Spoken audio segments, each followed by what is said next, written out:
نحمده ونصلي على رسوله الكريم اما بعد فاعوذ بالله من الشيطان الرجيم بسم الله الرحمن الرحيم رب اشرح لي صدري ويسر لي امري واحلل عقدة من لساني يفقهوا قولي.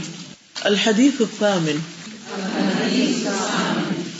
امرت ان اقاتل الناس عن ابن عمر رضی اللہ عنہما ان رسول اللہ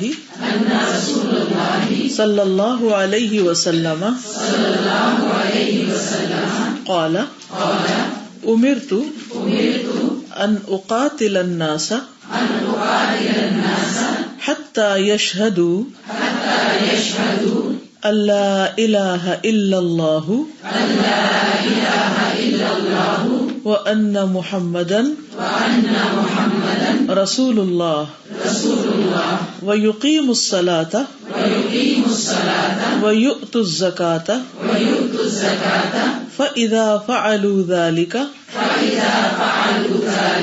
عَصَمُوا مِنِّي دِمَاءَهُمْ وَأَمْوَالَهُمْ إِلَّا بِحَقِّ الْإِسْلَامِ وَحِسَابُهُمْ عَلَى اللَّهِ تَعَالَى. رواہ البخاری ومسلم. عن ابن عمر رضی اللہ عنہما ان رسول اللہ صلی اللہ علیہ وسلم قال امرت ان اقاتل الناس حتى يشهدوا ان لا الہ الا اللہ وَأَنَّ مُحَمَّدًا رَّسُولُ اللَّهِ وَيُقِيمُ الصَّلَاةَ وَيُؤْتُ الزَّكَاةَ فَإِذَا فَعَلُوا ذَلِكَ عَصَمُوا مِنِّي دِمَاءَهُمْ وَأَمْوَالَهُمْ إِلَّا بِحَقِّ الْإِسْلَامِ وَحِسَابُهُمْ عَلَى اللَّهِ تَعَالَى. رواہ البخاری ومسلم. اب ہم اس کا لفظی ترجمہ دیکھیں گے. عن ابن عمر یعنی عبداللہ بن عمر رضی اللہ عنہما سے روایت ہے انا بے شک رسول اللہ صلی اللہ علیہ وسلم نے قال فرمایا امرت میں حکم دیا گیا ہوں یا مجھے حکم دیا گیا ہے ان یہ کہ اقاتل الناس میں جنگ کروں لوگوں سے حتی یہاں تک کہ یشہدو وہ گواہی دے دیں اللہ الہ الا اللہ کہ نہیں کوئی الہ برحق مگر اللہ وَأَنَّ اور بے شک محمد رسول اللہ کے رسول ہیں وَيُقِيمُ الصَّلَاةَ اور وہ قائم کرے نماز وَيُؤْتُ الزَّكَاةَ اور ادا کرے زکوٰۃ فَإِذَا پھر جب فَعَلُوا وہ کر لیں ذَلِكَ یہ کام یعنی نماز اور زکوٰۃ کا عصموا وہ بچا لیں گے منی مجھ سے دماءہم اپنے خون واموالہم اور اپنے مال الا مگر بحق الاسلام اسلام کے حق کے ساتھ وحسابہم اور ان کا حساب علی اللہ اللہ کے ذمے ہے. رواہ البخاری و مسلم. اسے بخاری اور مسلم نے روایت کیا ہے. اب اس کا رواں ترجمہ دیکھیے. ابن عمر سے روایت ہے کہ رسول اللہ صلی اللہ علیہ وسلم نے فرمایا مجھے حکم دیا گیا ہے کہ میں لوگوں سے جنگ کروں حتیٰ کہ وہ گواہی دے دیں کہ اللہ تعالیٰ کے سوا کوئی سچا معبود نہیں اور محمد صلی اللہ علیہ وسلم اللہ تعالیٰ کے رسول ہیں، نماز قائم کریں اور وہ زکوٰۃ دیں. جب وہ یہ کام کر لیں تو وہ مجھ سے اپنے خون اور اموال محفوظ کر لیں گے سوائے کسی اسلامی حق کے اور ان کا حساب اللہ تعالیٰ کے ذمہ ہوگا. عربی میں حدیث سنیے. اس کی کچھ وضاحت. امرتو مجھے حکم دیا گیا ہے. حکم دینے والا کون ہے؟ اللہ سبحانہ و تعالی. حکم کون کس کو دیتا ہے؟ بڑا چھوٹے کو برابر کا ریکویسٹ کرتا ہے اور چھوٹا بھی طلب کرتا ہے یا ریکویسٹ کرتا ہے، حکم نہیں دیتا. حکم دینا کس کا حق ہے؟ بڑے کا حق ہے. اور چھوٹے کا حق کیا ہے؟ اس کو ماننا. جیسے کل ہم نے پڑھا تھا کس کے بارے میں، ائمۃ المسلمین کے حقوق کے بارے میں، کہ مسلمانوں کے جو امام ہیں ان کا حق کیا ہے. ان کا حق ایک یہ ہے کہ لوگ ان کی بات مانیں، ان کی اطاعت کریں، ورنہ تو لیڈرشپ قائم ہو ہی نہیں سکتی اگر لوگ بات ہی نہ سنیں. تو ہم بات کر رہے تھے امرتو کی، کہ مجھے حکم دیا گیا ہے، یعنی اللہ سبحانہ وتعالیٰ نے حکم دیا ہے.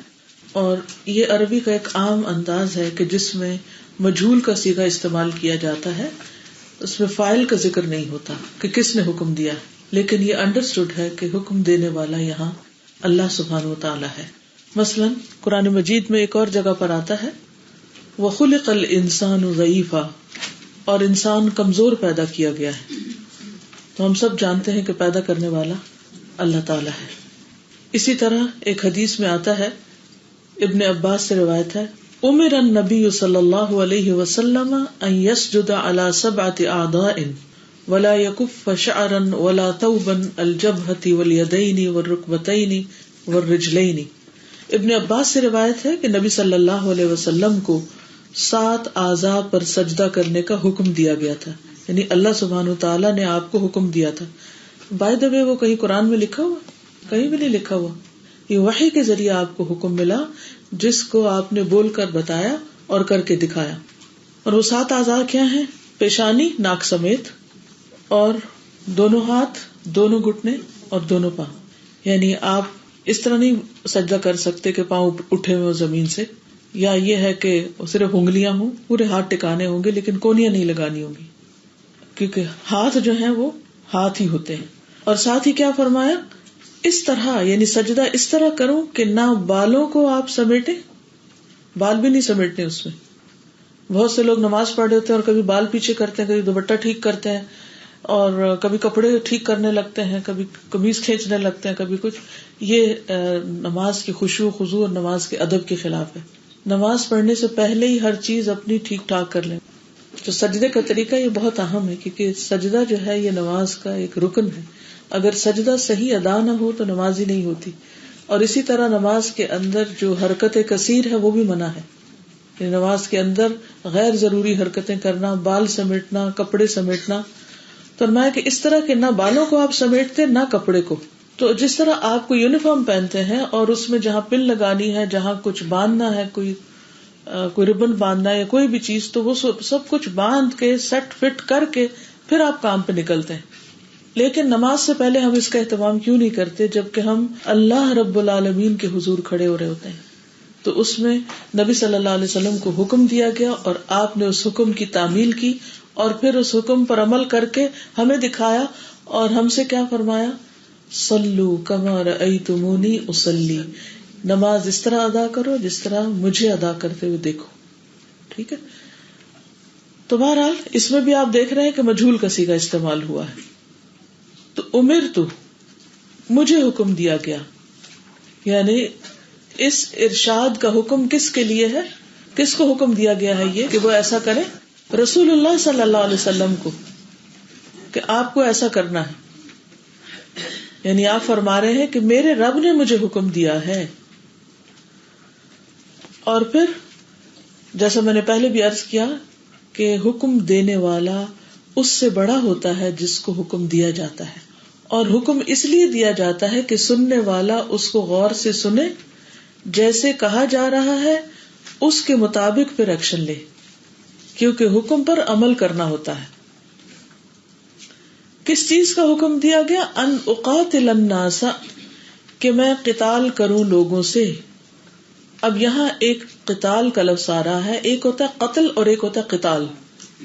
قتل کا معنی ہوتا ہے ٹو کل، اور قتال ہوتا ہے دشمنوں کے ساتھ مقابلے میں جنگ کرنا، لڑائی کرنا، قتل کرنا.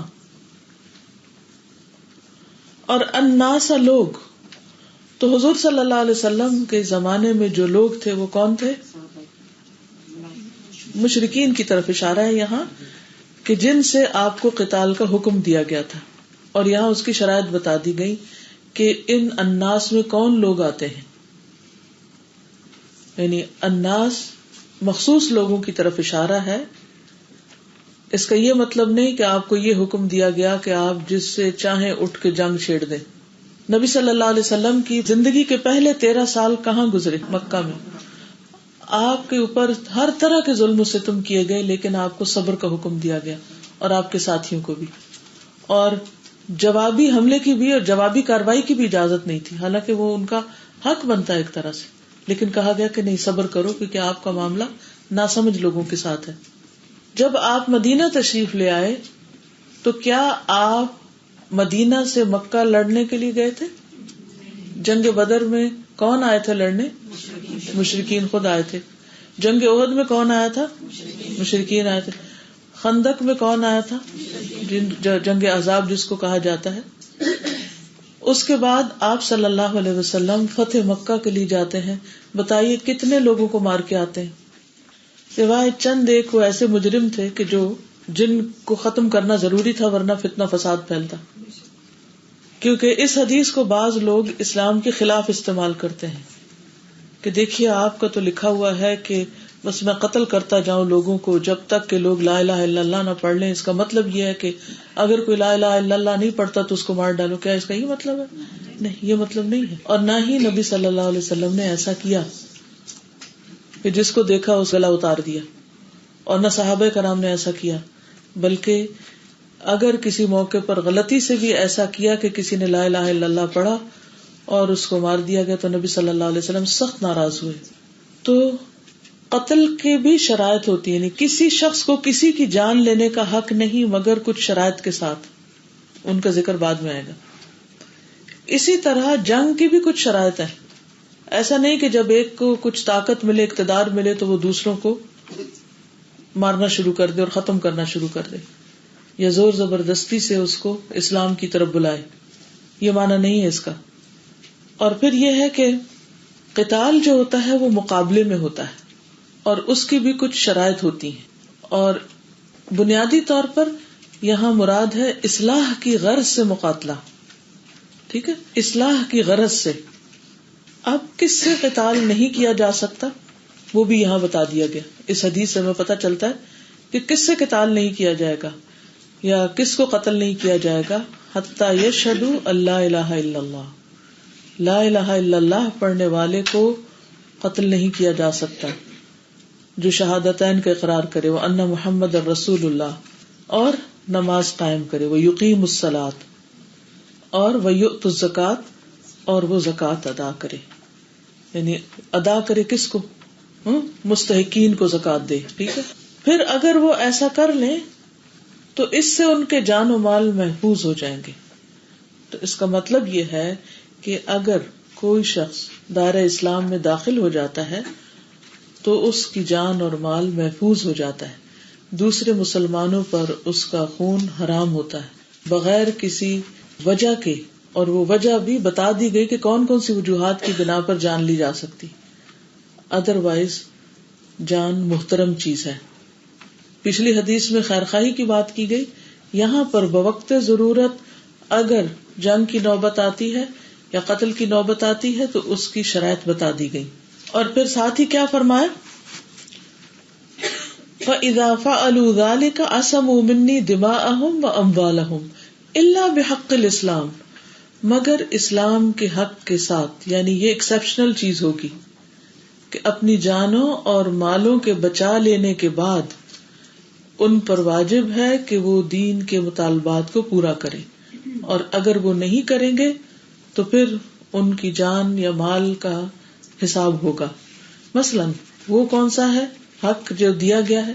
اگر کوئی شادی شدہ شخص زنا کرے اور وہ اسلامی حکومت ہو تو وہاں اس پر اگر وہ جرم ثابت ہو جائے تو پھر اس کو سنسار کیا جا سکتا ہے. اسی طرح اگر کوئی قبول ایمان کے بعد مرتد ہو جائے اور اس پر یہ چیز ثابت ہو جائے، اس کو توبہ کی طرف بلایا جائے اور وہ توبہ نہ کرے، لیکن یہ سب کچھ انڈیویجولز نہیں کر سکتے. جیسے ہمارے عام طور پہ ہوتا ہے نا، کئی دفعہ آپ نے سنا ہوگا کہ کسی مسلم فیملی میں کسی بچی نے اگر کوئی ایسی بات کہہ دی یا کوئی ایسی چیز کر دی تو لوگ غیرت میں آ کے خود سے خود ہی مار دیتے ہیں. تو اس کی اجازت نہیں ہے. ٹھیک ہے نا. اس کے لیے پوری شرائط ہے کہ وہ جرم ثابت ہو اور پھر اس کی اصلاح کے لیے کوشش کی جائے. پھر یہ بھی دیکھا جائے کہ اس میں خود ماں باپ کتنے قصوروار ہیں کہ وہ بچہ کسی ایک ایسی نوبت کو پہنچا. یعنی اگر ساری زندگی ماں باپ خود غفلت میں بسر کرتے رہے ہیں اور انہوں نے بچوں کی تربیت کا حق ہی ادا نہیں کیا اور صرف کوئی بات اپنی مرضی یا دین کے خلاف دیکھی تو اٹھ کے مار ڈالا، تو اس کا انہیں حق نہیں ہے. ایسی چیزوں سے پرہیز کرنا چاہیے. وَحِسَابُهُمْ عَلَى اللَّهِ، اور ان کا حساب اللہ کے ذمہ، یعنی باطن کا حساب اللہ کے ذمہ. ظاہری طور پر اگر کوئی لا الہ الا اللہ پڑھ رہا ہے یا نماز پڑھ رہا ہے یا زکوٰۃ دے رہا ہے تو ہم اس کو مسلمان ہی سمجھیں گے. اسی وجہ سے آپ دیکھیے کہ مدینہ میں بہت سے لوگ منافق تھے، وہ لا الہ الا اللہ پڑھتے تھے لیکن دل سے نہیں مانتے تھے یا ان کا عمل اس کے مطابق نہیں تھا. نمازوں میں بھی ڈنڈی مارتے تھے. قرآن مجید میں اس گروہ کو واضح طور پہ بیان کیا گیا، وَمِنَ النَّاسِ مَن يَقُولُ آمَنَّا بِاللَّهِ وَبِالْيَوْمِ الْآخِرِ، لوگوں میں سے بعض ایسے ہیں کہ ہم اللہ پر اور یوم آخرت پر ایمان رکھتے ہیں. وَمَا هُم بِمُؤْمِنِينَ، حالانکہ وہ مومن نہیں. تو کیا نبی صلی اللہ علیہ وسلم نے مدینہ کے منافقوں سے کوئی جنگ کی تھی کہ یہ اوپر اوپر سے کہہ رہے ہیں اور ان کے دل میں کوئی اسلام نہیں ہے؟ ایسا کچھ بھی نہیں تھا. اگر ان کے دل میں کفر بھی تھا تو بھی ان کی طرف سے آنکھ بند کر لی گئی. اگر انہوں نے نبی صلی اللہ علیہ وسلم کے خلاف کوئی سازشیں بھی کی تب بھی ان کو معاف کر دیا گیا. وہ ہمیشہ کے لیے ایک سردردی تھے، لیکن ہر معاملے میں درگزر اور برداشت سے کام لیا گیا اور کسی بھی موقع پر کوئی جوابی کارروائی میں کوئی بد اخلاقی بھی نہیں کی گئی. اگر عبداللہ بن ابی کوئی ایسی حرکت کر رہا ہے کہ جو مسلمانوں کو غصہ دلا رہی ہے تو نبی صلی اللہ علیہ وسلم نے اتنی بھی اجازت نہیں دی کہ اٹھ کے اس کو پکڑ کے ایک طرف ہی کر دیں یا چپ کرا دیں. یعنی ہمارا دین ہمیں اس درجہ با اخلاق بناتا ہے کہ ہمیں اگر ثابت بھی ہو جائے کہ کوئی شخص انتہا درجے کا دھوکے باز ہے یا انتہا درجے کا غدار ہے یا بے وفا ہے تو اس کے ساتھ بھی اخلاق سے پیش آنا ہے. لیکن کیا حال ہے ہم مسلمانوں کا کہ آپس میں چھوٹی چھوٹی باتوں پر جب اختلاف ہوتا ہے تو بھری مجالس میں بعض اوقات بدتمیزی پہ اتر آتے ہیں، بعد میں بیک بائٹنگ شروع کر دیتے ہیں اور ہم سمجھتے کہ یہ ہمارا حق ہے کہ ہم جس کے بارے میں جو چاہیں کریں، اور ہم لوگوں پر حتیٰ کہ بعض اوقات منافق کے فتوے لگانے لگے، بھری محفلوں میں کہنے فلاں فلاں تو منافق. ان چیزوں سے پرہیز کرنا چاہیے کیونکہ باطن کا معاملہ اللہ کے سپرد ہے. کیا فرمایا گیا؟ وَحِسَابُهُمْ عَلَى اللَّهِ، اللہ ہی ان کا حساب لینے کے لیے کافی. اگر وہ ظاہر میں ٹھیک ہے تو ہمیں ہر ایک سے معاملہ کس کے مطابق کرنا ہے؟ ظاہر کے مطابق. وہ زبان سے کہتا ہے، چاہے ہمیں پتا بھی ہو کہ یہ جھوٹ بول رہا ہے، تب بھی ہم نے اپنی معلومات کو ایک طرف رکھ کے اس کے ظاہر کو لینا ہے کہ ٹھیک ہے یہ کہتا ہے لا الہ الا اللہ تو مسلمان ہی ہوگا. ہم کسی کلمہ گو کو مسلمان ہونے کا جو دعویٰ کرے اس کے اوپر ایسے فتوے یہ منافق ہے، یہ فلاں نہیں لگائیں گے. اس میں انسان کو اللہ سے ڈرنا چاہیے اور ان کا معاملہ اللہ پہ چھوڑ دینا چاہیے. تو بنیادی طور پہ بتایا یہ گیا ہے کہ جو شخص توحید اور رسالت کا اقرار کرے، نماز اور زکوٰۃ کا پابند ہو، تو شرعی طور پر اس کا خون اور مال محفوظ ہو جاتا ہے اور کسی کو اس کے خلاف کاروائی کرنے کی اجازت نہیں ہوتی. جیسے قرآن مجید میں آتا ہے نا کہ فَخَلُّوا سَبِيلَهُمْ، ان کا راستہ چھوڑ دو، کہ وہ اللہ کا کلام سن لیں، اور اگر وہ اپنی زبان سے اقرار کرتے ہیں کہ ہم بھی اس کو مانتے ہیں تو ان کو کچھ نہ کہو. حتیٰ کہ اگر میدان جنگ میں یعنی مسلمانوں اور کفار کے درمیان اگر جنگ ہو رہی ہے، جیسے جنگ بدر تھی یا جنگ احد تھی، تو اس کے درمیان میں بھی اگر ان کی فوج کا کوئی شخص یہ کہہ دیتا ہے لا الہ الا اللہ تو اسی وقت تلوار روکنی ہوگی. صرف زبان کے کہنے پر ہاتھ روک لیا جائے گا عین میدان جنگ میں بھی. اور اس کے بارے میں آپ جانتے ہیں جیسے اسامہ بن زید ایک مرتبہ ایک کافر پہ غالب آ گئے، وہ اسے قتل کرنے کے قریب تھے کہ اس نے لا الہ الا اللہ پڑھ دیا، لیکن انہوں نے سوچا کہ یہ تو اس وقت مجھ سے بچنے کے لیے لا الہ الا اللہ پڑھ رہا ہے، تو وہ شدت جذبات میں تھے، انہوں نے قتل کر دیا کہ محض جان بچانے کے لیے کہہ رہا ہے. اور واپس آ کر نبی صلی اللہ علیہ وسلم کو سارا ماجرا سنایا تو آپ نے فرمایا کیا تم نے اسے کلمہ پڑھنے کے بعد قتل کر دیا؟ کیا تم نے اسے کلمہ پڑھنے کے بعد قتل کر دیا؟ اور آپ نے یہ جملہ اتنی بار دہرایا کہ اسامہ اتنے پریشان ہوئے کہ کاش میں اس سے پہلے مسلمان نہ ہوتا اور آج ہوتا اور میرے گناہ معاف کر دیے جاتے. تو انہوں نے اگر عذر پیش کرنے کی کوشش بھی کی کہ یا رسول اللہ اس شخص نے صرف جان بچانے کے لیے پڑھا تھا، تو آپ نے فرمایا تو نے اس کا دل چیر کے کیوں نہ دیکھ لیا پھر کہ وہ صدقے دل سے پڑھ رہا ہے یا جان بچانے کے لیے پڑھ رہا ہے. آپ نے یہ بات جب دہرائی تو انہوں نے تمنا کی کہ کاش میں اس سے پہلے مسلمان ہی نہ ہوا ہوتا. تو اس سے یہ پتہ چلتا ہے کہ جو شخص لا الہ الا اللہ پڑھ لیتا ہے اور اسلامی احکام پر کاربند ہو جاتا ہے تو اس کا خون اور جان مال جو ہے وہ محفوظ ہوگا. کسی مسلمان کو حق نہیں کہ وہ اس کی جان لے یا اس کے مال کو چھین لے اس سے. لیکن اگر کوئی شخص یہ سب کچھ یعنی ایک اسلامی حکومت کے اندر ہے اور پھر وہ بغاوت کر دیتا ہے، جیسے کہ حضرت ابوبکر صدیق کے دور میں ہوا تھا کہ نبی صلی اللہ علیہ وسلم کی وفات کے بعد بہت سے لوگ ایک دم مرتد ہو گئے تھے، اور اس کا نقصان کیا ہوا کہ جب ایک قبیلہ ہوا اس نے زکوٰۃ دینے سے انکار کیا تو دوسرا، اور دوسرے کو دیکھ کے تیسرا، اور اس سے ایک بہت بڑا فتنہ اسلامی حکومت میں اٹھنے لگا. تو یہ لوگ باغی تھے دراصل. تو حضرت ابوبکر صدیق نے اسی حدیث پر عمل کرتے ہوئے ان سے جنگ کی تھی. یہ حدیث انہوں نے دلیل کے طور پر پیش کی تھی. دوسرے صحابہ ریلکٹنٹ تھے کہ یہ لوگ چونکہ لا الہ الا اللہ پڑھ رہے ہیں لیکن زکوٰۃ نہیں دے رہے اور زکوٰۃ کا انکار کر رہے ہیں، تو کیا ہم ان کے خلاف کوئی جنگی کارروائی کر سکتے ہیں؟ کیونکہ وہ کثیر تعداد میں تھے، یعنی کثرت سے لوگ اس طرح مرتد ہو گئے تھے. اس پر انہوں نے کہا کہ اسی حدیث کو دلیل بنایا. اگر وہ لا الہ الا اللہ نہیں، لا الہ الا اللہ کے علاوہ نماز اور زکوٰۃ دونوں کی پابندی کریں تو وہ اپنے جان مال بچا سکتے ہیں، ورنہ ان کے اس ارتداد پر ان کے خلاف مقابلہ کیا جا سکتا ہے. پھر اسی طرح ہم دیکھتے ہیں کہ ایک اور واقعہ بھی ہے. حضرت جندب بن عبداللہ البجلی کا بیان ہے کہ ایک دفعہ نبی صلی اللہ علیہ وسلم نے مسلمانوں کا ایک دستہ مشرکین کے مقابلے کے لیے روانہ کیا. لڑائی میں ایک مشرک بڑا بہادر اور نشانہ باز تھا. وہ جس مسلمان پہ جھپٹتا اسے قتل کر دیتا. تو ایک مسلمان نے جا کے اس کو پکڑ لیا اور جو ہی تلوار اٹھائی تو اس نے لا الہ الا اللہ پڑھ لیا، لیکن مسلمانوں نے اسے قتل کر ڈالا. اب یہ کہ مسلمانوں کو بعد میں فتح ہوگی اوور آل. تو جو شخص نبی صلی اللہ علیہ وسلم کو مدینہ میں فتح کی خوشخبری دینے کے لیے آیا تو یہ واقعہ بھی بیان کیا اس نے.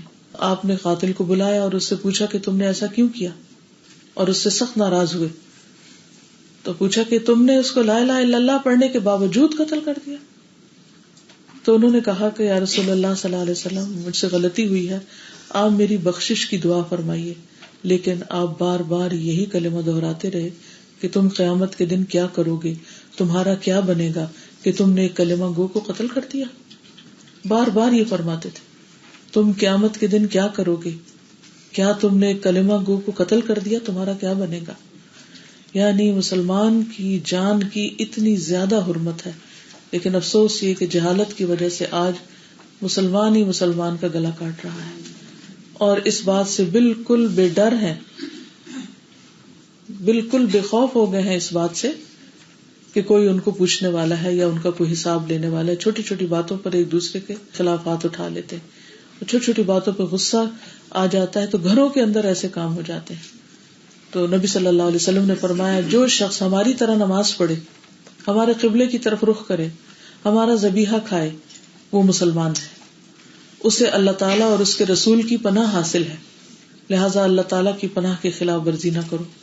حتیٰ کہ آپ نے دیکھا ہوگا کہ فتح مکہ کے موقع پر بھی آپ نے لوگوں کو جو کل تک آپ کے دشمن تھے، جب انہوں نے پناہ لے لی تو آپ نے پناہ دے دی. حتیٰ کہ ام ہانی کے ہاں پناہ لی تو انہوں نے پناہ دے دی. تو اس سے یہ پتہ چلتا ہے کہ جو شخص لا الہ الا اللہ پڑھتا ہو، صوم و صلات کا پابند ہو، اسے کافر نہیں کہہ سکتے اور نہ اس کی جان مال کو نقصان دے سکتے ہیں. ہاں اگر اس نے کوئی ایسا کام کیا کہ جو ان حدود کو توڑنے والا ہو یا ایک حکومت کے خلاف بغاوت کرنے والا ہو تو پھر اس کی پوچھ پکڑ ہو سکتی ہے اور پھر اس پر باقاعدہ مقدمہ چلایا جائے گا. ایسے نہیں کہ جس کا جو دل آئے وہ اٹھ کے ایکشن لینا شروع کر دے. اس سے انارکی پھیلتی، فساد پھیلتا ہے اور لوگوں کی زندگیاں حرام ہوتی ہیں، تو اس سے بچنا چاہیے. اس حدیث کے کچھ اور طرق بھی ہیں، یعنی یہ حدیث کچھ اور طریقوں سے بھی روایت ہوئی ہے. ایک حدیث مسلم میں آتی ہے، رسول اللہ صلی اللہ علیہ وسلم نے فرمایا مجھے لوگوں سے لڑنے کا حکم اس وقت تک ہے کہ وہ لا الہ الا اللہ کی گواہی دینے لگے اور میرے ان تمام احکام پر ایمان لے آئے جو میں اللہ تعالیٰ کی طرف سے لایا ہوں. اگر وہ ایسا کر لیں تو مجھ سے اپنی جان و مال محفوظ کر لیں گے. ہاں حق پر ان کی جان و مال سے تعرض کیا جائے گا، باقی ان کا حساب اللہ تعالیٰ کے ذمہ ہے. اور دوسری روایت یہ ذبیحہ والی ہے جو ابھی میں نے آپ کے سامنے پیش کی ہے. سب سے پہلی چیز پھر ہم دیکھتے ہیں شہادتین کا اقرار. پیچھے میں اس کے بارے میں وضاحت کر چکی ہوں. کیا آپ میں سے مجھے کوئی بتائے گا کہ اشہد اللہ الہ الا اللہ کا مطلب کیا ہوتا ہے؟ یہ جاننا بہت ضروری ہے کیونکہ یہ پہلی بنیادی چیز ہے اسلام کی. کہ مثلاً میں گواہی دیتی ہوں, آپ کہتے ہیں میں گواہی دیتی ہوں, ہم سب گواہی دینے والے یہاں بیٹھے ہوئے ہیں, تو اس کا مطلب کیا ہوگا؟ کیا گواہی, یعنی کہ کیسے, طریقہ کیا ہوگا اس کا, کس طرح دیتے ہیں؟ زبان سے بھی, دل سے بھی, جوارے سے بھی, اور قبول کرنا, یعنی اقرار کرنا اور قبول کرنا. اقرار کرنا اور قبول کرنا, اس کو لکھ لیں اپنے پاس, یہ آپ کی ضرورت ہے. کل جب میں یہاں سے نکلی تو ایک بچی ملنے کے لیے بیٹھی ہوئی تھی, معلوم نہیں آج کلاس میں ہے یا نہیں. انہوں نے بتایا کہ وہ سکھ گھرانے سے تعلق رکھتی ہیں اور اسلام قبول کرنا چاہتی ہیں, لیکن ان کے کچھ سوال ہیں یا کچھ ان کے ذہن میں ابھی باتیں. بہرحال انہوں نے بتایا کہ میں ان ساری باتوں کو مانتی ہوں جو اسلام کہتا ہے, سب کو درست مانتی ہوں, میں نے کتابیں بھی پڑھی ہیں, میں نے لیکچرز بھی سنے ہیں, میں مسجدوں میں بھی جاتی ہوں, میں مختلف اسکالرس کو بھی سنتی ہوں, مجھے اللہ تعالیٰ سے بہت محبت ہے, میں نے نماز بھی سیکھنی شروع کی ہوئی ہے, میں اسلام کے بارے میں پراپرلی سیکھ رہی ہوں سب کچھ. تو میں نے کہا پھر کس بات کی دیر ہے, پھر لا الہ الا اللہ پڑھ لو. کہنے لگی ابھی مجھے ٹائم چاہیے. تو مجھے ایسے جیسے روز روشن کی طرح ایک بات سمجھ آ گئی کہ اقرار اور قبول میں کیا فرق ہے. سارا اقرار موجود ہے کہ ہر چیز ٹھیک ہے, میں مانتی ہوں اس کو. تو میں نے کہا پھر اسلام قبول کر لو. کہا ابھی ٹائم چاہیے, ابھی پوری طرح دل کھلنے کی دیر. اب سمجھ آئی آپ؟ اچھا, اب کیا ہم اس کو مسلمان کہہ سکتے ہیں؟ نہیں کہہ سکتے نا. کیوں؟ اس لیے کہ اقرار ہے مگر قبول نہیں ہے. تو اشہد اللہ الہ الا اللہ جب ہم کہتے ہیں تو اس میں اقرار بھی ہوتا ہے اور قبول بھی ہوتا ہے. اقرار کس چیز کا؟ کہ اللہ کے سوا کوئی برحق معبود نہیں. ہم اقرار کرتے ہیں, دل سے بھی مانتے ہیں, زبان سے بھی بول رہے ہیں, ہاں. اور اگلا مرحلہ کیا ہے کہ جو کچھ اللہ تعالیٰ کہیں گے اس کو قبول کریں گے, قبول کر رہے ہیں. پھر جب قبولیت آتی ہے تو پھر سارا عمل شروع ہو جاتا ہے. اور پھر قبول کر کے ایکشنز کیسے ہوں گے؟ وَأَشْهَدُ أَنَّ مُحَمَّدًا رَسُولُ اللَّهِ, اس کے مطابق ہوں گے. اب سمجھ آ گئی؟ یہ سمجھنا انتہائی ضروری ہے کیونکہ بہت سے لوگ اس کلمے کو ہی نہیں سمجھتے, اور جب نہیں سمجھتے تو مسلمان کو کافر بنا رہے ہوتے ہیں, کافر کو مسلمان کہہ رہے ہوتے ہیں, نہ اپنا پتا ہے نہ دوسروں کو پتا ہے, اور ایک کنفیوژن میں زندگی بسر کر رہے ہیں. تو اس کو سمجھنا ضروری ہے.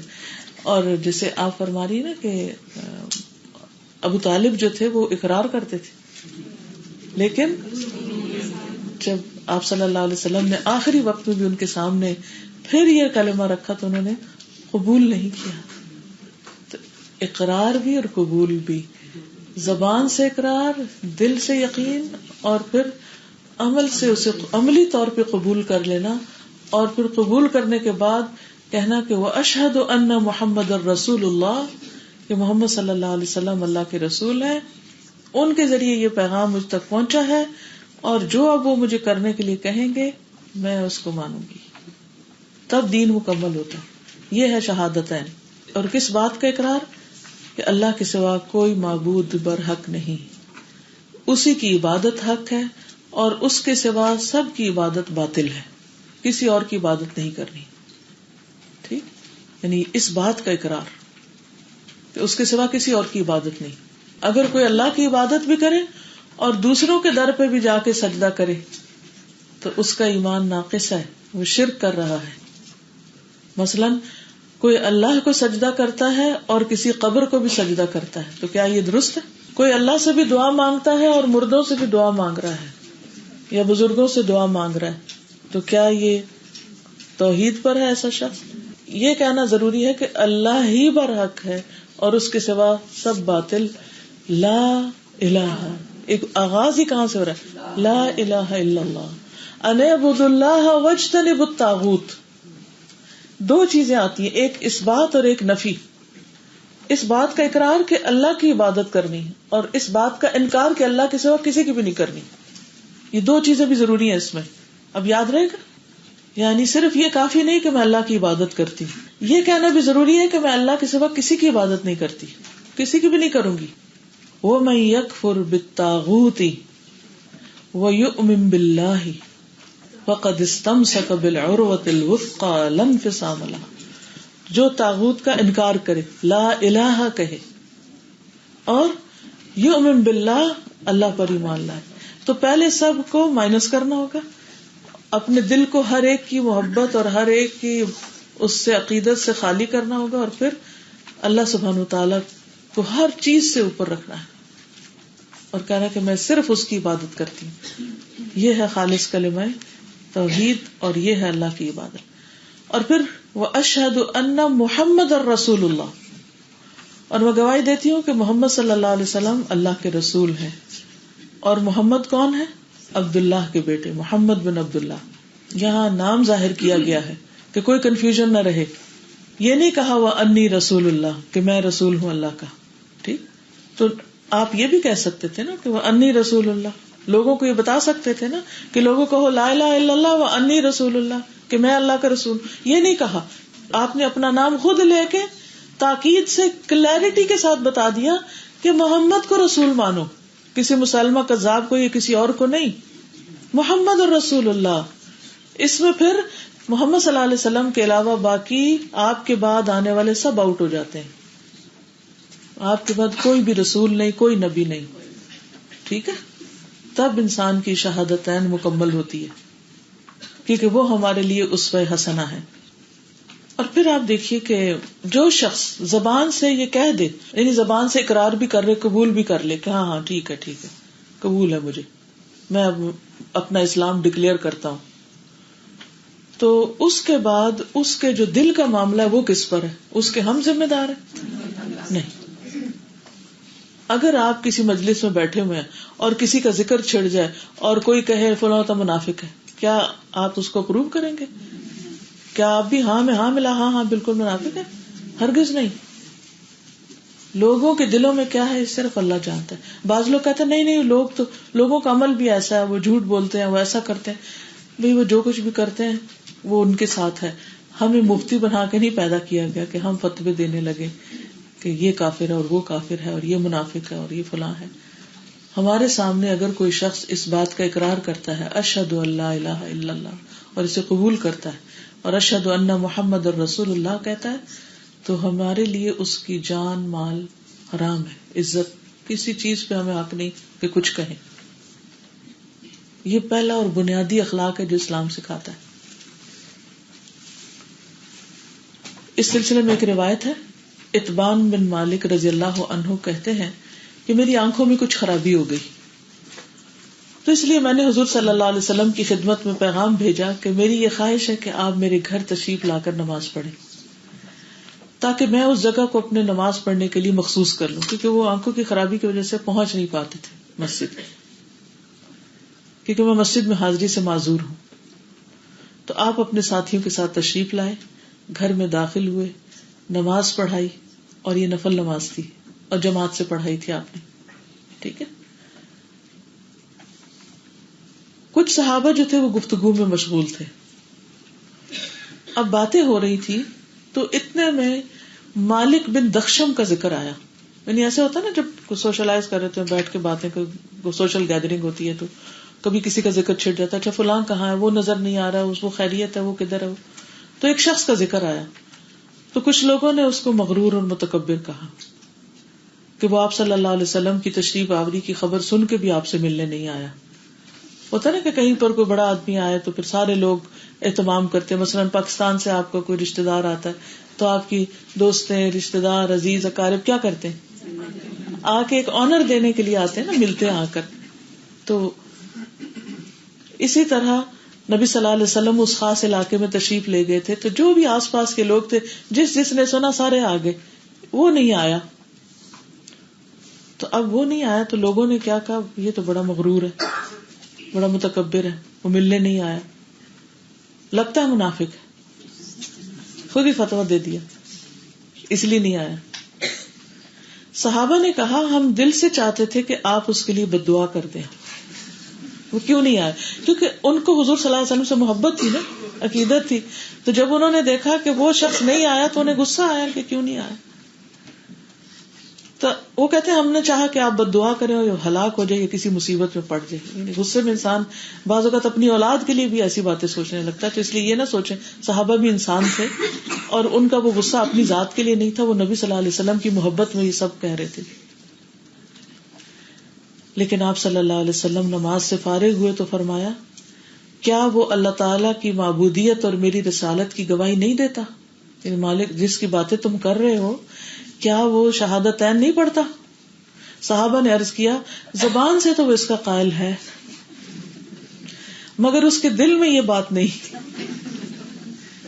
یہ ہر دور کے لوگوں کی ایک ویکنس رہی ہے کہ وہ دل تک جا پہنچتے ہیں. آپ صلی اللہ علیہ وسلم نے فرمایا، جو شخص اللہ تعالیٰ کی توحید اور میری رسالت کی گواہی دے گا وہ دوزخ میں داخل نہیں ہوگا. اور فرمایا کہ اس کو آگ نہ کھائے گی. یعنی تم اس وقت اس کے دل کی باتیں نہ کرو، اس نے ظاہر میں جو کہہ دیا ہے تو جو یہ گواہی دے وہ آگ سے بچ جائے گا. تو اس سے آپ دیکھیں کہ نبی صلی اللہ علیہ وسلم کی سوچ کتنی پازیٹیو تھی، اور ہمیں ابتدا سے ہی پازیٹیو تھنکنگ دی گئی کہ لوگوں کے ظاہر پر معاملہ کرو. اگر کوئی بظاہر آ کر آپ کی خوشامد بھی کر رہا ہے اور آپ کو پتا ہے کہ یہ بس اوپر اوپر سے کر رہا ہے، دل میں کچھ نہیں ہے اس کے، تو بھی اس کو یہ نہ تانا دو کہ جاؤ تم یہاں سے، مطلب بھی ہو اور تم اس وقت اپنے کام کے لیے آئے تو یہ سب باتیں کر رہے ہو ورنہ مجھے تمہاری اصل پتا ہے. ایسا کچھ نہیں. نہ تانا دے، نہ کسی اور سے کہے دیکھا آج وہ فلاں کیا کر رہا تھا حالانکہ وہ ایسا کھوٹا ہے. نہیں، زبان بند. اللہ جانتا ہے کون کیا ہے، کیونکہ ہم نے کسی کے اندر نہیں جا کے دیکھا. ٹھیک ہے بعض لوگ سست ہوتے ہیں، آپ جو ان سے تعاون چاہتے ہیں وہ نہیں کر پاتے، ان کی اپنی کچھ مجبوریاں ہوتی ہیں، ان کے اپنے کچھ مشاکل ہو سکتے ہیں. تو ہمارا اخلاق ایسا ہونا چاہیے کہ ہم لوگوں کو رعایت دیں اور ان کی خیر خواہی میں لگے رہیں، ان کو اچھی بات پہنچاتے رہیں. کیونکہ اگر ہم نے یہ کرنا شروع کر دیا، اس کو کافر کہیں، اس کو منافق، اس کو مشرک، اس کو فلاں، اس کو فلاں، تو اتنا انتشار پھیلے گا کہ لوگوں کی اصلاح کا رستہ رک جائے گا. دیکھیے کل جو آپ کو میں نے پھر مراتب گنوائے تھے، اسلام، ایمان، احسان، نصیحہ، تو کچھ لوگ صرف اسلام کے لیول پہ ہوتے ہیں، وہ لا الہ الا اللہ پڑھ کے نماز روزہ کرتے ہیں اور گھر بیٹھتے ہیں. کچھ لوگ اس سے زیادہ درجے پر ہوتے ہیں، کچھ احسان کے درجے پر ہوتے ہیں، سب نہیں ہوتے احسان کے درجے پر، اور کچھ نصیحہ کے درجے پر ہوتے ہیں، خیر خواہی کے درجے پر ہوتے ہیں. تو سب لوگوں کو ایک لاٹھی سے مت ہانکیے اور ہر ایک سے ایک طرح کی ایکسپیکٹیشن مت رکھیے. ہماری فرسٹریشن شروع ہی یہاں سے ہوتی ہے. اچھا بچوں کے بارے میں ہم کیوں ہر وقت نالاں رہتے ہیں، کیوں خفا رہتے ہیں؟ کیونکہ ہماری ایکسپیکٹیشن ان سے بہت ہائی ہوتی ہیں. ہم ان کو دوسروں کے بچوں کے ساتھ کمپیئر کرنا شروع کر دیتے ہیں، بہن بھائیوں کے بچوں کے ساتھ یا ان کے دوستوں کے ساتھ. دیکھو فلاں تو پڑھ کے یونیورسٹی چلا گیا، فلاں تو یہ بن گیا اور تم کتنے نکمے ہو، اور اس کا بالکل ہم کانفیڈینس ختم کر کے رکھ دیتے. ہر بندہ ڈاکٹر بننے کے لیے نہیں پیدا ہوا، اور ہر بندہ وہ نہیں بن سکتا جو اس کے ماں باپ اس سے چاہتے ہیں. پتہ نہیں اس سے اللہ نے کیا کام لینا ہے. تو اس لیے صبر اور حوصلے میں رہا کرے. یعنی بچوں کے بارے میں ٹو مچ وری نہیں کرنی چاہیے، اللہ پہ بھی بھروسہ کرنا چاہیے اور دعائیں کرتے رہنا چاہیے اور ان کو اچھی نصیحت کرتے رہنا چاہیے، تو اللہ تعالیٰ ان کو سنبھالے گا. دوسری چیز جو ہے شہادتین کے بعد وہ کیا ہے؟ نماز قائم کرنا. اب مجھے آپ یہ بتائیں گے کہ نماز قائم کرنے کا مطلب کیا ہے؟ شہادتین کا تو آئی ہوپ کہ اب یاد رہے گا. ہاں انشاءاللہ.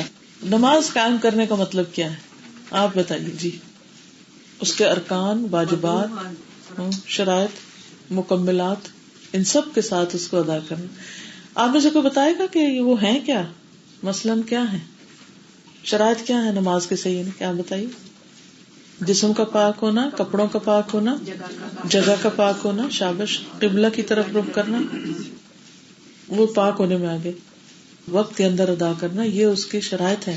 اگر ان میں سے کوئی ایک شرط پوری نہ ہو، مثلاً کوئی شخص وضو کے بغیر کھڑا ہو جائے، یا گندی جگہ پہ کھڑا ہو جائے، یا قبلے کی طرف منہ نہ کرے کہیں اور کر لے، یا پھر اگلی شرط کیا ہے وقت سے پہلے ہی شروع کر دے، تو یہ شرائط جو ہیں یہ اقامت صلاۃ کا حصہ ہیں. ٹھیک ہے، یہ نماز سے پہلے کی شرائط ہے. نماز کے اندر تکبیر تحریمہ، قیام فرض ہے. صحابہ کرام جو تھے وہ اگر کھڑے نہیں ہو سکتے تو سہارا لے لے کے کھڑے ہوتے تھے. فرض نماز میں تو چاہے آپ کو کوئی چیز پکڑ کے کھڑے ہونا پڑے تو کھڑے ہو نماز میں، اور خصوصاً اگر ہم باقی کام کھڑے ہو کے کر رہے ہیں تو نماز میں بھی کھڑے ہو. پھر سورۃ فاتحہ کا پڑھنا، قرآن مجید کا کوئی حصہ پڑھنا، پھر اس کے بعد رکوع کرنا، کہ جس نماز میں رکوع نہیں ہے وہ نماز نہیں ہوتی. پھر اسی طرح سجدہ کرنا، تشہد اخیر تشہد جو ہے، اور پھر سلام پھیرنا اس کو ساتھ ختم کرنا اس کو. پھر آپ دیکھیے کہ عربی زبان میں نماز پڑھنا، اور پھر خشوع و خضوع سے پڑھنا. قد افلح المؤمنون الذین هم فی صلاتهم خاشعون. دیکھیے اصل میں نماز ہمیں کیا سکھاتی کہ ہم کسی وقت چین میں بھی آئیں، ہر وقت بس ادھر ادھر کی بیکار باتیں نہ سوچے جائیں، اپنے ذہن کو خالی کرنا شروع کریں. دن میں 5 دفعہ پریکٹس ہے ذہن خالی کرنے کی. فوکس کرو، نکالو، چھوڑو، یہ نہ سوچو، جانے دو، اس کو رہنے دو. اچھا ہم کیا کرتے ہیں؟ جو باتیں نہیں یاد وہ بھی نماز میں یاد کرتے ہیں. اور یہ سراسر شیطان ہوتا ہے، وہ نا فوراً آ جاتا ہے، جب اللہ کو کہتے آ جاتا ہے، کہتے اذکر قضا، باقاعدہ حکم دیتا ہے، وہ یاد کرو، اس کا پلان بنا لو، فلاں کرو. اور جب ہم سلام پھیرتے تو سوچتے اچھا 2 پڑھی تھی کہ 4 پڑھی تھی، کچھ یاد نہیں. تو یہ اپنے ساتھ بڑی زیادتی ہے دونوں طرح، ایک دینی اعتبار سے، ایک دنیاوی اعتبار سے. دینی اعتبار سے کیا زیادتی ہے اپنے ساتھ؟ نماز کا جو ہے نا وہ فلاح کا جو لیول ہے اس سے نیچے آ جاتے ہیں. دنیاوی اعتبار سے اس میں کیا نقصان ہے؟ ہاں جی، وہ وقت وغیرہ تو لگا، لیکن ہمارا مائنڈ اوور ایکٹیو، ہر وقت ہمارے جو باڈی ہے وہ ٹینس، اور ہم اپنے آپ کو سوچ کے فضول باتوں میں ایگزاسٹ کر دیتے. تو یہ اصل میں ریلیکسیشن پیریڈ ہوتا ہے کہ بس ایک اپنے رب کی طرف متوجہ ہو جاؤ. اور ہم زبان سے بھی کہہ دیتے انی وجہت وجہیہ للذی فطر السماوات والارض حنیفا وانا من المشرکین، اور کر اس کے برعکس رہے ہوتے ہیں. اس لیے مینٹلی، فزیکلی، اسپرچولی آپ ریلیکس کرتے ہیں نماز میں، ایک طرح سے اپنے رب کی طرف متوجہ ہوتے ہیں. لیکن اس کے لیے ہمیں صرف کوشش کی ضرورت ہے، پریکٹس کی، اور ایکٹیولی اور کانشیسلی الرٹ ہو کے اس پریکٹس کی ضرورت ہے. اور ایسا نہیں کہ یہ ناممکن ہے، اگر ناممکن ہوتا تو ہمیں کہا ہی نہ جاتا. اچھا اس میں ایک چیز ہے کہ ایسا ہوتا ہے کہ کوشش کے باوجود بھی آپ نہیں کر پاتے، بعض اوقات نا ایسا ضرور ہوتا ہے. لیکن اس میں چلے دوسری چیزیں آپ کو اگر ڈسٹرب کرتی بھی ہیں، اب مثلا اس وقت آپ پوری طرح فوکسڈ ہے کہ وہ ٹیلی فون کی آواز نے آپ کا ایک لمحے کے لیے آپ کا دھیان گیا نا ادھر، آپ اس کو اوائڈ نہیں کر سکتے تھے کہ آپ کو میں نے سنی نہیں آواز، یہ نہیں ہو سکتا. آپ سنیں گے، لیکن آپ اس کو کیا کریں گے؟ کیا کیا آپ نے سن کے؟ اندر ہی ریجیکٹ کیا نا، نہیں یہ نہیں سننی مجھے. کہا نا اپنے آپ کو، کہا کہ نہیں کہ نہیں یہ نہیں سننی، نہیں میں جو سن رہی ذرا وہ سن لوں کیا بات ہو رہی ہے. ٹھیک ہے. اسی طرح نماز میں بھی آپ اس کو ریجیکٹ کر دیں گے کہ نہیں مجھے اور باتیں نہیں سوچنی، مجھے ادھر نماز پڑھ رہی ہوں. اچھا آپ میں سے کون کون ڈرائیونگ کرتا ہے؟ ماشاء اللہ بریو لیڈیز. اچھا ڈرائیونگ کرتے ہوئے آپ کی سب سے زیادہ کنسنٹریشن کس بات پہ ہوتی ہے؟ روڈ پر کیا کر رہے ہوتے ہیں؟ نہ آپ کسی کو ہٹ کریں نہ کوئی آپ کو کرے، اور جو رولز اینڈ ریگولیشنز ہیں اس کے مطابق آپ چلتے جائیں. کیا آپ اس وقت کچھ بات سن رہے ہوتے ہیں؟ کسی کی کوئی ساتھ بیٹھ کے باتیں کر رہا ہوں سن رہے ہو، جب آپ بول بھی رہے ہوتے ہیں ساتھ ساتھ، ٹھیک ہے نا. کوئی ایکشنز بھی کر رہے ہوتے ہیں، اسٹیئرنگ پہ ہاتھ ہوتا ہے، کبھی رائٹ موڑ رہے ہوتے ہیں، کبھی بریک لگا رہے ہوتے ہیں، کبھی اسٹیئرنگ پہ کر رہے ہوتے ہیں نا ساتھ میں.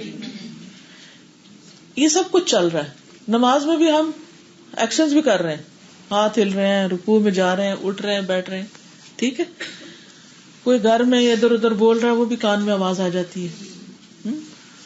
اور ساتھ ہم پڑھ بھی رہے ہوتے ہیں جو بھی نماز کی چیزیں ہوتی ہیں. لیکن سب سے زیادہ ہمارا دھیان کدھر ہونا چاہیے؟ اللہ کی طرف. یعنی بیک وقت کئی چیزیں ہو رہی ہیں لیکن دل اللہ کی طرف لگا ہوا ہے، بس یہ چاہیے آپ سے، یہ ہے خشوع. آپ یہ بھی نہیں کر سکتے کہ چپ کر کے کھڑے ہو جائیں، دل میں نماز پڑھیں یعنی اس طرح میں زیادہ اچھی پڑھتی، اس کی اجازت نہیں ہے آپ کو. منہ سے بولنا ہے، ڈکلیئر کرنا ہے اس کو. اچھا یہ بھی آپ نہیں کر سکتے کہ آپ کانوں میں انگلیاں دے دیں، یہ اجازت نہیں ہے کہ کان میں روئی رکھ کے نماز پڑھو. یہ بھی نہیں کر سکتے کہ آنکھیں بند کر کے پڑھو, اس سے بھی منع کیا گیا. ٹھیک ہے, یہ سب کچھ چلے گا ساتھ, لیکن دھیان اللہ کی طرف. اور جو چیز بیچ میں اور ڈسٹرب کرے کہ نہیں, کبھی ادھر سے بچ رہے, کبھی ادھر سے بچ رہے, کبھی ادھر سے بچ رہے, بس نماز میں بھی کبھی اس خیال سے بچ رہے, کبھی اس سے بچ رہے, کبھی اس. مجھ سے زیادہ جو آپ لوگ ڈرائیونگ کرتے ہیں وہ میری بات سمجھ رہے ہوں گے اس وقت, کیونکہ اگر آپ اس سے غافل ہو گئے نا کہ جا کدھر رہے, یا آپ کہ کوئی آ رہی ہے گاڑی مارنے آپ کو, تو پھر تو مسئلہ ہو جائے گا, پھر وہ آپ منزل پہ پہنچنے سے رہے, پھر نماز نہیں کمپلیٹ ہوتی. ٹھیک ہے, اقامت صلاۃ کا یہ بھی ایک حصہ ہے کہ آپ نے فل کنسنٹریشن کرنی ہے. فل کنسنٹریشن کا مطلب یہ نہیں کان آنکھ ناک بند کر کے فل کنسنٹریشن, مطلب یہ ہے کہ اہم ترین چیز کو اپنے سامنے رکھنا ہے, اور اس کی ہر نماز میں پریکٹس کرنی ہے انشاءاللہ. نماز قائم کرنے میں جو قبلہ رخ ہونا ہے وہ بھی بہت امپورٹنٹ ہے. قبلے کا رخ ہونا, بہت سے لوگ گاڑی میں نماز پڑھنا شروع کر دیتے ہیں. فرض نماز گاڑی میں نہیں ہوتی. آپ سفر کر رہے ہیں تو ظہر اور عصر کو ملا کے پڑھ لیں, مغرب اور عشاء کو ملا کے پڑھ لیں, یا پہلے پڑھ لیں یا جا کے پڑھ لیں اپنی جگہ پر, لیکن فرض نماز گاڑی میں نہیں. ہاں, جہاز کی جب بہت لمبی فلائٹ ہو اور اس میں مس ہونے کا اندیشہ ہو تو پھر آپ جدھر بھی منہ کر کے آئے پڑھ لیں, وہ ایک ایکسپشنل صورت حال ہے تاکہ نماز قضا نہ ہو.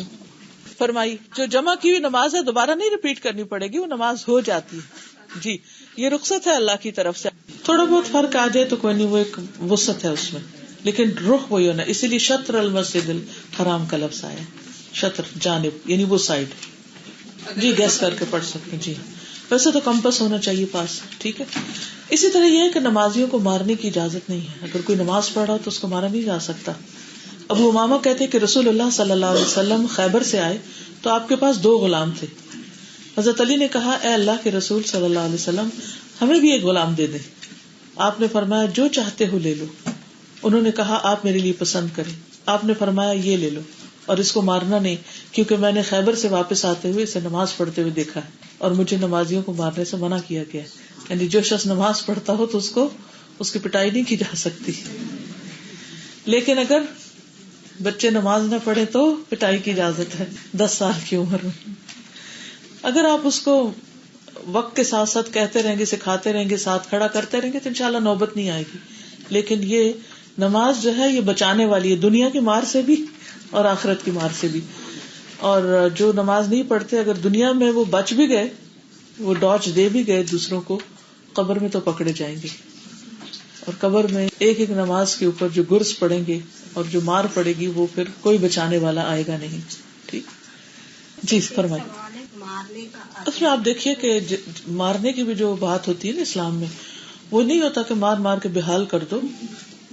جیسے عورت کو مارنے کا ذکر آتا ہے قرآن مجید میں, تو اس کا کیا مطلب ہے؟ نہ منہ پہ مار سکتے ہیں, نہ ہی سخت مار سکتے ہیں. تو پھر پوچھا گیا کہ کیا مارنا ہے, تو کہا جیسے ایک مسواک ہوتا ہے اس کے ساتھ جیسے ایسے فٹ کرتے.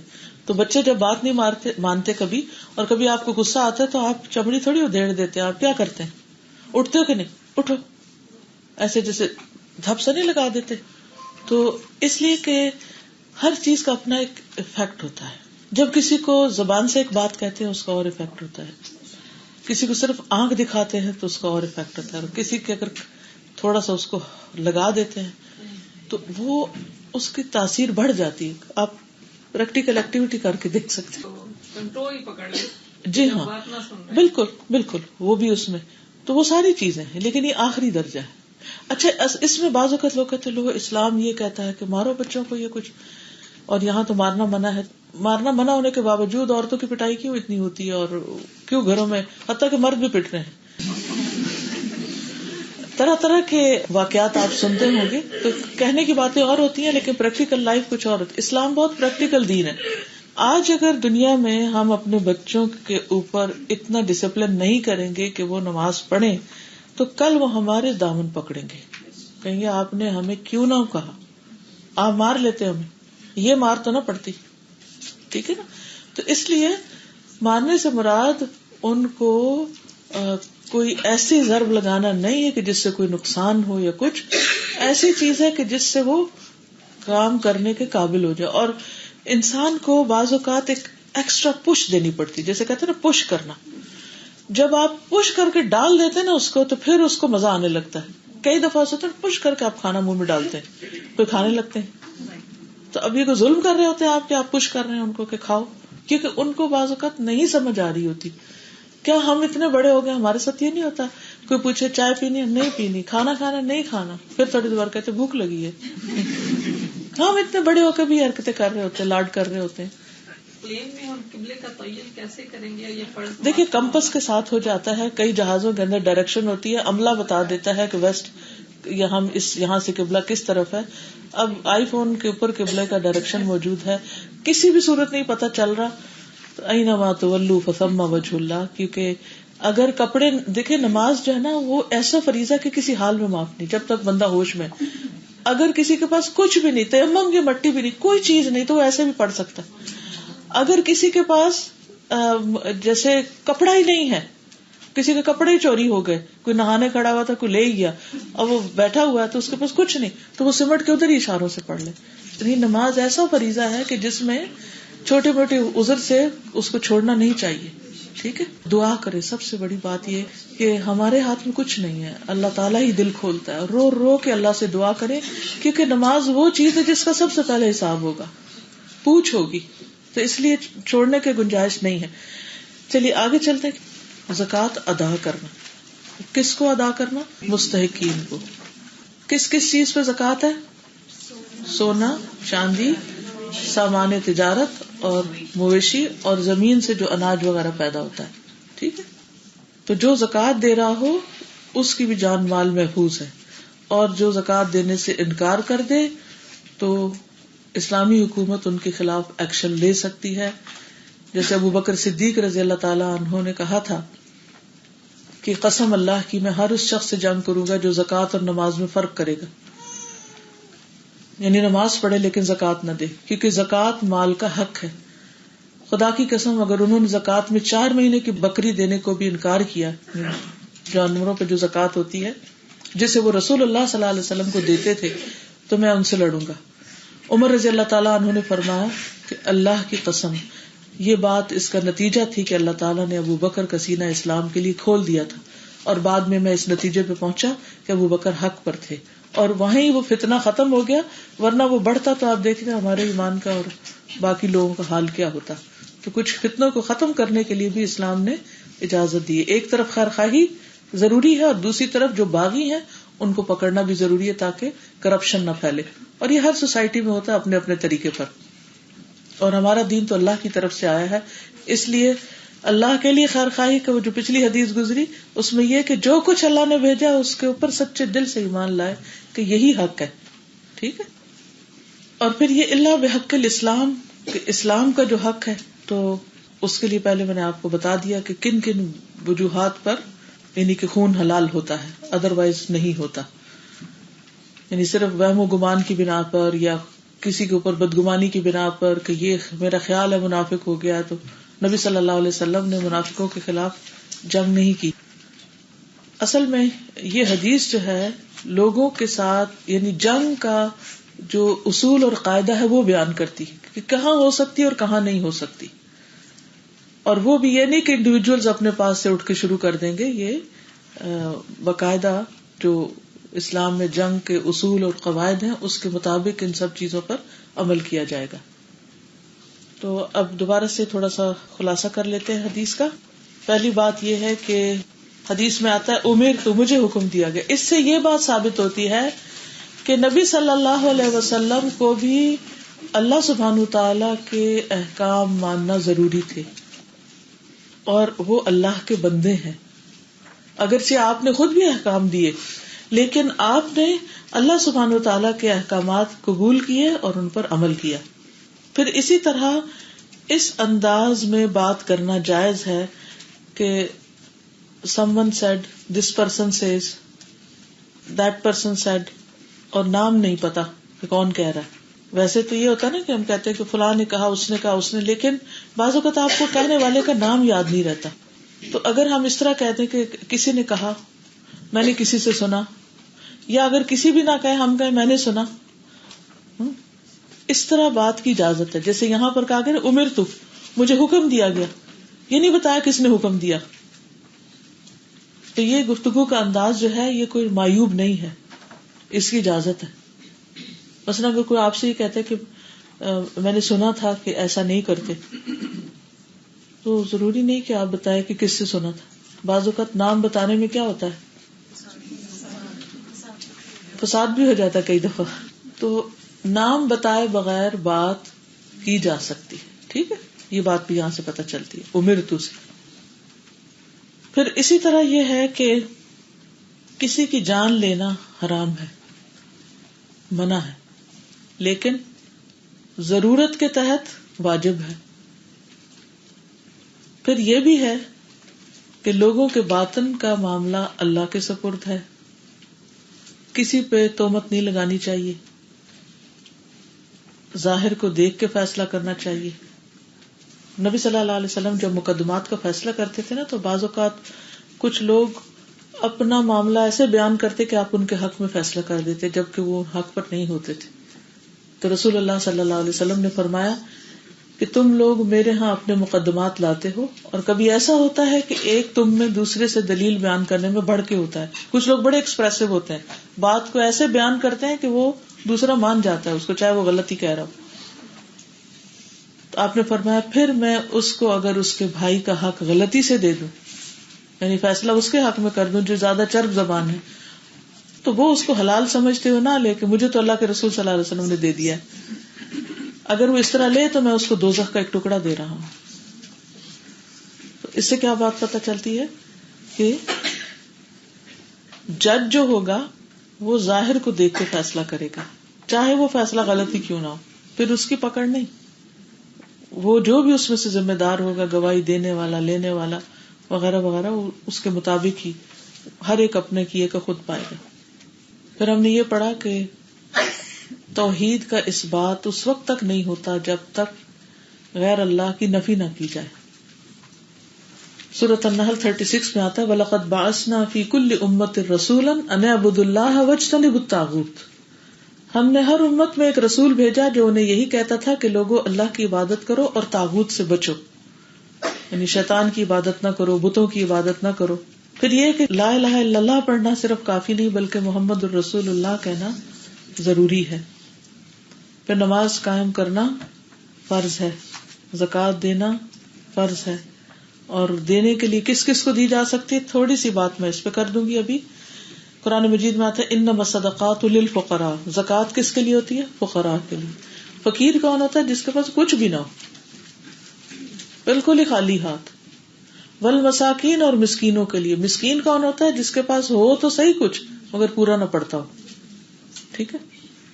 والعاملین علیہا، اور جو زکوٰۃ کی لکھت پڑھت پہ کام لگے ہوئے ہوں گے، اس کو مینجمنٹ کر رہے ہوں گے، ان کی تنخواہ اس میں سے جا سکتی ہے زکوٰۃ کے اندر سے. تو مثلا آپ دیکھیں نا کہ منی میٹر جو ہوتے ہیں وہ اگر جیسے بیت المال ہے تو اس میں ہو سکتا ہے کروڑوں کی زکوٰۃ جمع ہو رہی ہو، تو اب وہ ایسے تو نہیں ہو سکتا کہ وہ اس کو بس کوئی صرف والنٹریلی اکٹھا کرتا رہے.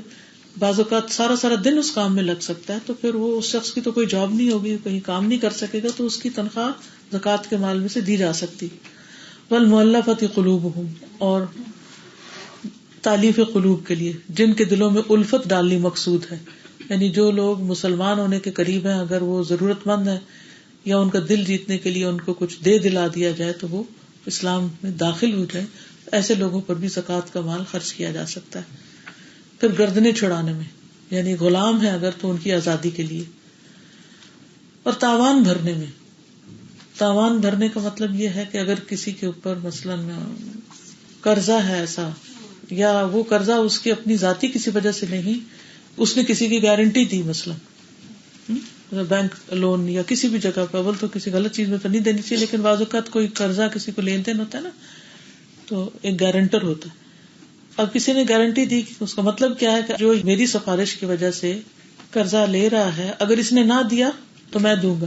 ٹھیک ہے نا. اب وہ جس کی گارنٹی دی مثلاً وہ فوت ہو گیا یا وہ بھاگ گیا، اب یہ ساری چٹی کس پہ پڑ گئی؟ گارنٹی دینے والے پہ. اب اس کے پاس اتنا ہے ہی نہیں، تو اب لوگ اس کو زکوٰۃ دے دیں گے تاکہ وہ زکوٰۃ کے پیسے سے اپنی وہ چٹی پوری کر دے. سمجھ گئے؟ یہ ہے غارمین. وفی سبیل اللہ، اور اللہ کے راستے میں. اللہ کے راستے سے مراد جہاد بھی ہے اور اللہ کے راستے سے مراد دین کی تعلیم. فریضۃ من اللہ، یہ اللہ کی طرف سے فریضہ ہے. لیکن آپ دیکھ رہے ہیں ترتیب سب سے زیادہ حقدار زکوٰۃ کے کون ہیں؟ فقراء اور مساکین، پہلے درجے پر ان کا حق. اصل زکوٰۃ رکھی اس لیے گئی ہے تاکہ معاشرے کے وہ افراد جن کے پاس بیسک نیڈز نہیں ہے، بیسک نیڈز، نہ کھانا ہے، نہ کپڑا ہے، نہ چھت ہے، نہ سواری کا صحیح انتظام ہے، نہ اپنی عزت چھپانے کا کوئی ذریعہ ہے، تو ایسی صورت میں سب سے پہلے ان کی طرف توجہ کرنی چاہیے زکوٰۃ کے مال سے. فریضۃ من اللہ واللہ علیم حکیم، اور اللہ علم والا، حکمت والا ہے. پھر آپ دیکھیے کہ یہ حدیث کے الفاظ قابل غور ہیں. اگر آپ اپنی عربی ٹیکسٹ دیکھیں، فَإِذَا فَعَلُوا ذَلِكَ، جب وہ یہ کر لیں. اب اس میں دو تو کرنے کے کام ہے، اقامت صلاۃ اور ادائے زکوٰۃ. تیسرا شہادت، گواہی دینا، اس کو بھی کام بتایا گیا ہے. یہ کر لیں کام، کیونکہ اس میں صرف زبان نہیں، اقرار قبول کر لینا اور پھر وہ مان جانا اور عمل کرنا وہ بھی شامل ہو جاتا ہے نا. تو اگر وہ یہ کر لیں تو قول پر بھی فعل کا اطلاق ہوتا ہے. پھر یہ بات کہ مخلوق کا محاسبہ اللہ کا کام ہے. نبی صلی اللہ علیہ وسلم کو فرمایا کہ نا فذکر انما انت مذکر لست علیہم بمسیطر، آپ ان کو نصیحت کریں کیونکہ آپ کا کام نصیحت کرنا ہے. الا من تولی وکفر، جو منہ موڑے گا کفر کرے گا، فیعذبہ اللہ العذاب الاکبر، اللہ اس کو بہت بڑا عذاب دے گا، اس کا حساب پھر اللہ کے اوپر. آخر میں بس تھوڑی سی اسلام میں جان و مال کی حرمت کا ذکر کروں گی، کیونکہ کل ہم نے پڑھا تھا دین و نصیحہ، اور آج ہم نے پڑھا کہ کس بنا پر خون حلال ہوتا ہے، اور آخر میں یہ کہ اس کے علاوہ کسی کا خون، جان یا مال یا عزت حلال کرنا بہت بڑا جرم ہے، جو کہ بہت سے لوگ اس جرم میں شریک رہتے ہیں. خود کو مسلمان بھی کہتے ہیں لیکن دوسروں کا کبھی مال لوٹ لیتے ہیں، کبھی جان کے ترپے ہو جاتے ہیں، اور عزتیں لوٹنا تو صبح شام کا وتیرہ بن گیا اور کسی کو بھی نہیں چھوڑا جاتا. کوئی ادھر ادھر ہو بس اس کے پیچھے اس کے خلاف بولنا شروع کر دیا. ابن عباس رضی اللہ عنہ سے روایت ہے کہ نبی صلی اللہ علیہ وسلم نے فرمایا، لوگوں میں سب سے زیادہ مبغوض، یعنی جس سے اللہ تعالیٰ بغض رکھتے ہیں، گرج رکھتے ہیں، 3 لوگ ہیں. نمبر 1 حرم میں ظلم کرنے والا.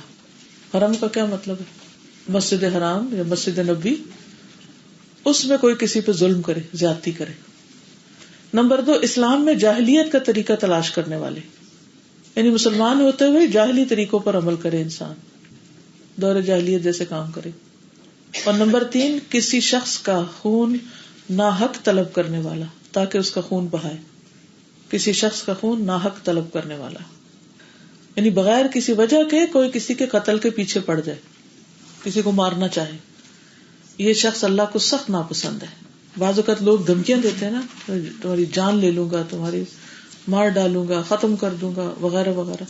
تو یہ ایسا کرنا اللہ تعالیٰ کے نزدیک سخت ناپسندیدہ کام ہے. رسول اللہ صلی اللہ علیہ وسلم نے فرمایا، ایک مسلمان کی ہر چیز دوسرے مسلمان پہ حرام ہے، اس کا خون، اس کا مال، اس کی عزت آبرو. ہم لوگ خون اور مال کو تو پھر چھوڑ دیتے ہیں لیکن عزت آبرو کو نہیں کرتے، تو وہ بھی تینوں چیزیں کٹھی بیان کی گئی ہیں.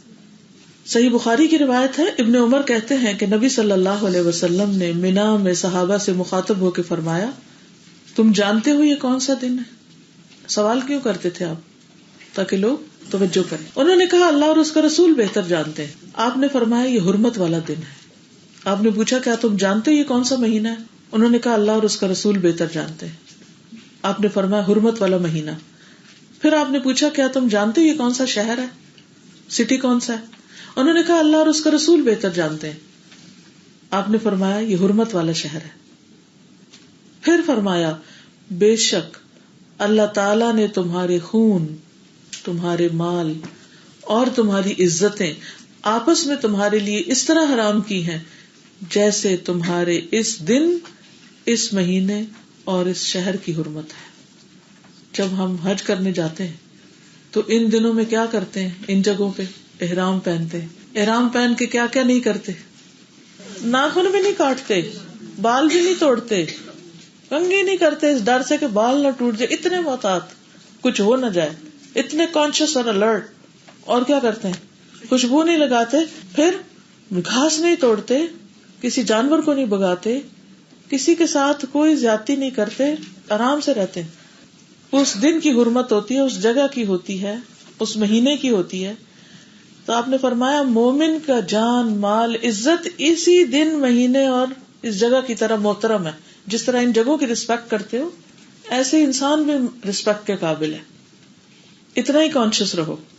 سلسلہ صحیحہ میں آتا ہے، ایک اور حدیث ہے، عبداللہ بن عباس کہتے ہیں رسول اللہ صلی اللہ علیہ وسلم نے کعبہ کی طرف دیکھا، فرمایا تجھے مرحبا ہو، تو کتنا عظیم ہے، تیری حرمت کتنی عظیم ہے۔ ہم اس کی طرف پاؤں نہیں کرتے، اتنا ہمیں معزز ہے، محترم۔ لیکن ایک مومن کی حرمت اللہ کے ہاں تیری حرمت سے زیادہ عظیم ہے۔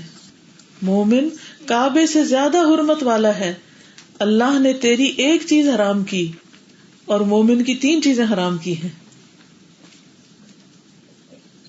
مومن کی 3 چیزیں حرام کی ہیں، اس کا خون، اس کا مال، اور یہ کہ اس کے بارے میں برا گمان کیا جائے، اس کے بارے میں برا سوچا جائے۔ لیکن آپ دیکھیں ہمارے دلوں کا حال کیا ہے کہ ہم دوسروں کے بارے میں نیگیٹولی سوچتے ہیں۔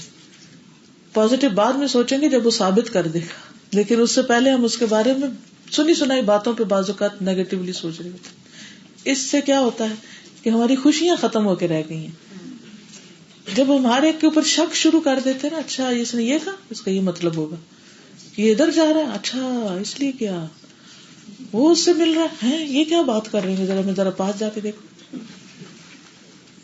ہر وقت دوسروں کے بارے میں ill feeling، سکھ دل دماغ والے لوگ ہوتے ہیں ایسے، اور اپنے آپ کو ذلیل کر رہے ہوتے ہیں دوسروں کے بارے میں برا سوچ۔ اور جن لوگوں کا اپنی زندگی میں کوئی مقصد ہوتا ہے وہ کہتے ہیں جو مرضی کسی کا دل نہ کرے، ہمیں اس سے پرواہ نہیں، ہمارا اللہ حفاظت کرنے والا، بات ختم۔ وہ دوسروں کے بارے میں برا نہیں سوچتے۔ کسی سے ملیں گے خندہ پیشانی سے، ہے نا، دین و نصیحہ، تو یہ دین کی پہچان ہے۔ کسی سے ملیں گے اچھے طریقے سے، کھلے دل سے۔ کوئی اس سے غلطی ہو جائے تو اس کو بینیفٹ آف ڈاؤٹ دیں گے، وہ بھول گیا ہوگا یا اس نے دیکھا ہی نہیں ہوگا، یا کوئی بھی وجہ اس کی بتا سکتے ہیں، لیکن یہ نہیں کہیں گے کہ اسٹنجی ہے، یہ ایسا ہے، یہ ویسا ہے، اس لیے اس نے یہ نہیں کیا۔ اچھا گمان۔ اور جہاں تک خون کا تعلق ہے، جندب بن عبداللہ کہتے ہیں رسول اللہ صلی اللہ علیہ وسلم نے فرمایا اگر کسی میں یہ ہمت ہو کہ وہ اپنے اور جنت کے درمیان مسلمان آدمی کے خون کی ایک لپ بھی حائل نہ ہونے دے، جسے وہ مرغی کے ذبح کرنے کی طرح بے قیمت سمجھ کے بہائے، تو ایسا کرے، کیونکہ وہ جب بھی جنت کے کسی دروازے پہ جائے گا تو اپنے اور جنت کے بیچ میں اس خون کو رکاوٹ پائے گا۔ یعنی پورا مارنا تو دور کی بات، اس کا خون اتنا بھی نہ بہائے کہ وہ اسے جنت میں جانے سے روکے۔ وہ تو آگے کھڑا ہوگا، کیسے جاتے ہو اندر، بتاؤ مجھے، کیوں میرے ساتھ زیادتی کی تھی۔ تو کسی کا کچھ چرانا، کسی کا مال یا کسی کا خون بہانا یہ کوئی معمولی کھیل نہیں ہے۔ اپنے ساتھ زیادتی، پھر کسی کا مال کھانا، بغیر اجازت اس کا مال ہڑپ کر لینا۔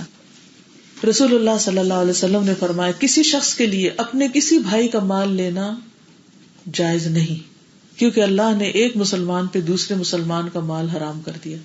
اور اگر شک گزر جائے، مثلاً آپ یہاں سے باہر نکلے، جوتا پہننے لگے اور آپ دیکھتے ہیں آپ کا جوتا نہیں پڑا، پھر دور آپ دیکھتے ہیں کچھ آپ کے جوتے سے ملتا جلتا ہے، لیکن آپ کو شک ہوتا ہے کہ یہ میرا خیال ہے میرا نہیں، تو کیا کرنا چاہیے؟ پہن کے چلے جانا چاہیے؟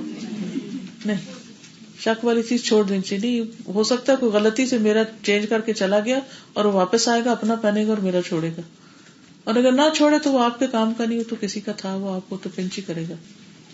اور دوسرا غلطی میں پہن کے چلا گیا اور یہاں سے گیا دوسرے شہر یا ملک، اب وہ کہاں سے جوتا لوٹانے آئے، اب اس کی بھول ہو گئی، آپ کے لیے مشکل ہو گئی۔ تو اس میں یہ نہیں کہ ہم یہاں آئے ہیں، یہ اچھے اسلامی لوگ ہیں تو جوتے چوری ہوتے ہیں، اور پتہ نہیں کیا کیا باتیں شروع کر دیتے ہیں، اور معاملے کی حقیقت نہیں پتا ہوتی کہ کسی نے بائی مسٹیک کوئی ایسی چیز کر دی، کیونکہ بعض اوقات ہم پتہ کہ جب جوتے پہنے باتیں کر رہے ہوتے ہیں اور ہم بالکل غور نہیں کرتے، ہم بس صرف اندازے سے نا نکال کے کوئی چیز پہن کے چل پڑتے ہیں۔ واقعی کچھ لوگ ایبسنٹ مائنڈیڈ ہوتے ہیں، تو بینیفٹ آف ڈاؤٹ دینا چاہیے کہ غلطی ہو گئی اس سے، لیکن ہم فوراً ہر ایک کو بیچ میں رگیٹ ڈالتے ہیں، اس کا یہ قصور ہے، اس کا یہ، اس کا یہ، اس کا یہ، تو وہ جلن کوڑن اپنی دل پہ آتی ہے، کیا فائدہ؟